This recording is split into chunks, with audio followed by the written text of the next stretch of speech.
I tested just about every feature in the Apple ecosystem, and there's actually lots of extra things that you can do when using multiple Apple devices together.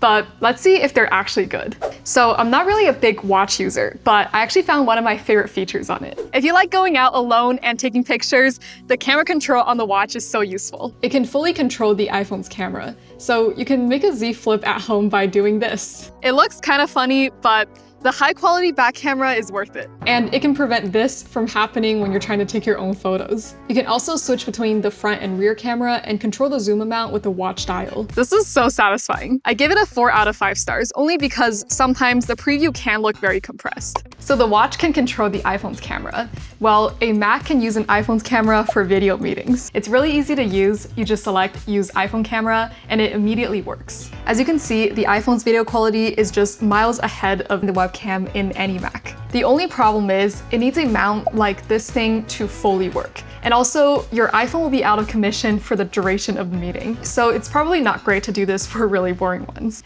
Okay, but when using the iPhone's cameras, you can also use the desk view.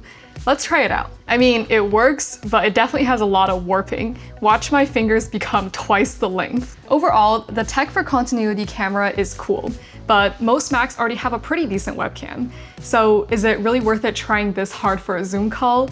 And you can't even slack off on your phone anymore during it. I would probably only use this if I had a Mac Mini, so this is a 3 out of 5. The Mac can also directly import from an iPhone or an iPad. As soon as you click an option, the iPhone will respond, and then you can import a photo or a scanned document or a sketch. Let's draw something.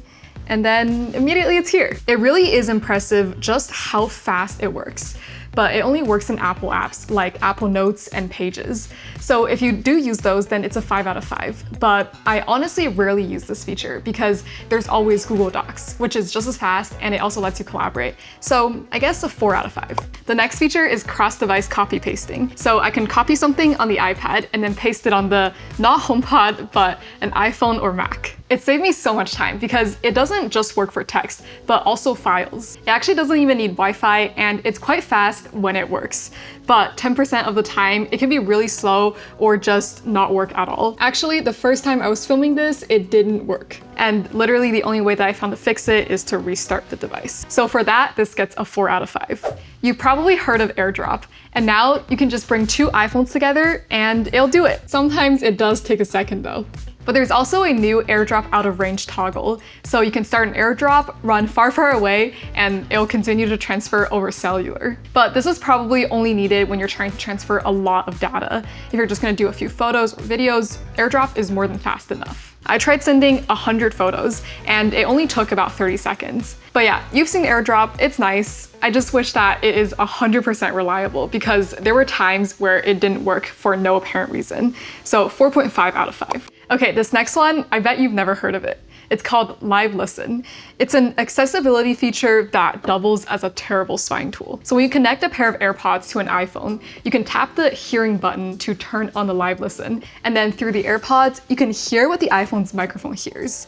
This is meant to help with hearing in loud environments, but if you leave your phone in a room with others, you can eavesdrop on what they're saying. But you can only be so far away because you do still need the Bluetooth connection. So you can just use it to get some keyboard ASMR. But there is quite a lot of background noise. I think it can be improved, so 2 out of 5.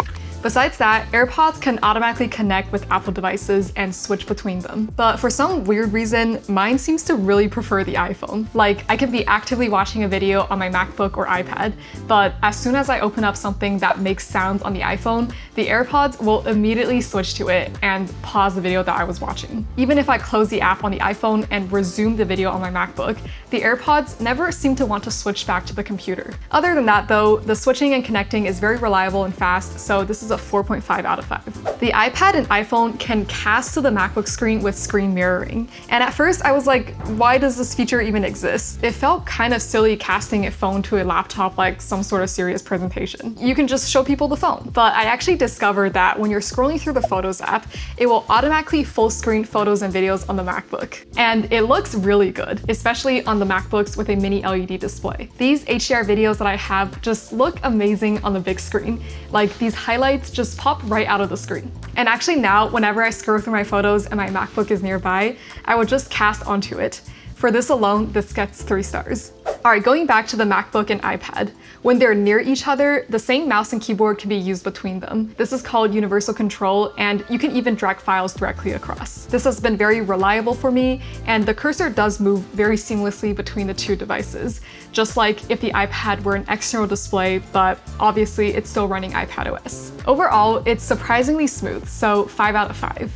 But I don't love how iPadOS handles a cursor, so I actually use the next feature way more often. Sidecar is what turns the iPad into an external display for the MacBook. It's very reliable when it's plugged in. I've almost never gotten any frame drops. It still isn't completely perfect like an HDMI cable would be, because it's essentially sending a compressed video feed to the iPad. On some videos that have a darker scene, it can be noticeably compressed looking. But most videos look fine, the text documents look fine, and you can also use it wirelessly, although it's not as reliable as plugged in. 4.5 out of 5.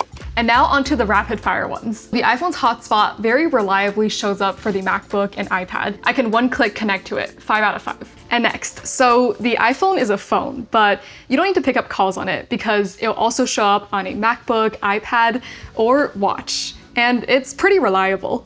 And iMessage has some unique features beyond just blue bubbles. You can send full resolution live photos and put stickers everywhere. Sometimes my chat history looks very chaotic because of it. And there's also some safety features like sharing your live location and the new check-in. This can automatically let someone know when you've arrived at your destination. You can access iMessage on many different devices, but sometimes I do need to wait a bit for the messages that I send to show up on my computer.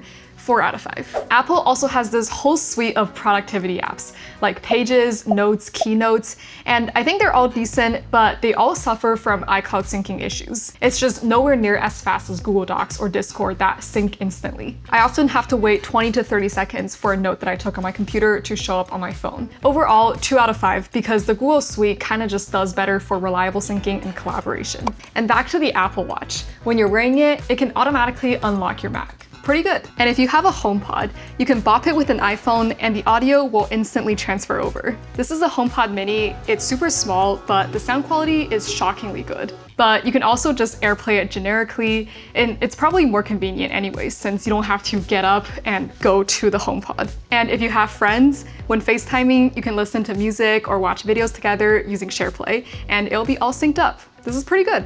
And here's just about every device in the Samsung ecosystem, including this TV. Subscribe for a video on that.